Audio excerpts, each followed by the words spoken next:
سہیل وڑائد صاحب، آج پورا دن پولنگ جاری رہی، ناخوشگوار واقعہ بھی ہوا، آپ کی کیا آبزرویشنز ہیں اس کے اوپر؟ اور پھر ہم نے اس سے پہلے دھاندلی کے الزامات دیکھے، کیمپینز میں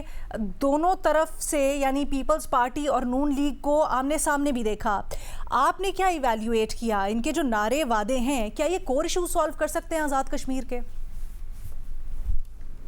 پہلی تو آپ کے جو آخری سوال کا حصہ ہے کہ کیا کور ایشوز حل کر سکیں گے، تو میرا جواب ہے نہیں۔ باقی گزارش یہ ہے کہ ناخوشگوار واقعات تو افسوسناک ہے، اور کسی بھی جان کا جانا، کسی بھی سائڈ سے جانا غلط ہے۔ اور دوسری بات یہ رہ گئی کہ سیاسی جماعتوں کے جھگڑے، اس کے اندر کچھ اچھے پہلو بھی ہیں اور کچھ منفی پہلو ہیں۔ اچھا پہلو تو جو تلاش کرنا مشکل ہے، لیکن اچھا پہلو یہ ہے کہ کم از کم یہ لگ رہا ہے کہ یہ ان کی لڑائی جینون ہو رہی ہے، سیاسی ہو رہی ہے۔ سیاست ایسے ہی ہوتی ہے، سیاست میں گرما گرمی بھی ہوتی ہے، سیاست میں اگر پنجہ آزمائی ہو تو اس میں لڑائی بھی ہوتی ہے، اس میں جھگڑا بھی ہو جاتا ہے، بعض اوقات جانی نقصان بھی ہو جاتا ہے۔ لیکن اصل بات یہ ہے کہ ہمارے معاشرے میں نہ ہمیں خوشی منانی آتی ہے، نہ ہم نے کوئی سیاست کی حدود و قیود مقرر کر رکھی ہیں، نہ کوئی الیکشن کے بارے میں ہمارا کوئی ضابطہ اخلاق ہے۔ اب دیکھیں کہ یہ دونوں ڈنگے ہوئے ہیں اس الزام کے کہ بھئی آپ فارم 47 پر جیتے ہوئے ہیں، یہ جو پیپلز پارٹی اور نون ہے۔ تو کم از کم انہیں تو یہ احساس ہونا چاہیے کہ اس الیکشن کو کے اندر اگر یہ اس طرح کریں گے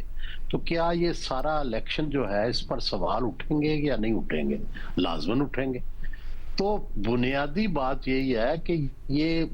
کیا بیٹھ کے کبھی کوئی ضابطہ اخلاق بناتے ہیں، کبھی آپس میں یہ طے کرتے ہیں کہ یار ہم نے اس حد تک جانا ہے، اس حد تک نہیں جانا۔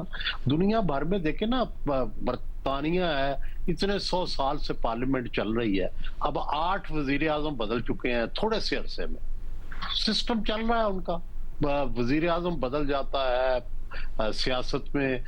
پارٹیاں بدل جاتی ہیں، لیکن نظام چلتا ہے کیونکہ اصول طے ہوا ہے کہ بھئی اس حد تک جانا ہے، اس حد تک نہیں جانا۔ آپ جب سارے ہی حدیں کراس کر جاتے ہیں، نہ آپ الزامات میں کوئی کسر چھوڑتے ہیں ایک دوسرے کے خلاف، نہ آپ لڑنے میں کوئی کسر چھوڑتے ہیں، نہ آپ پھر جب محبت کرتے ہیں تو نہ اس میں کسر چھوڑتے ہیں، تو یہ کوئی بھی اعتدال سے بڑی ہوئی چیزیں جو ہیں یہ سسٹم کو بھی نقصان پہنچاتی ہیں، ساکھ کو بھی نقصان پہنچاتی ہیں، اور پھر الٹیمیٹلی سیاست اور جمہوریت تو ڈیفینیٹلی ان کا وکٹم بنتے ہی بنتے ہیں۔ تو ہم تو گزارش ہی کر سکتے ہیں، ہماری کیا ویلیو ہے تو کہ بھائی اگر اس ملک کے اندر آپ نے کوئی نظام چلانا ہے تو جو سب سے بڑے سٹیک ہولڈر ہیں سیاسی دونوں، اب یہی دونوں اگر آپس میں باہم دستگرے باہ ہوں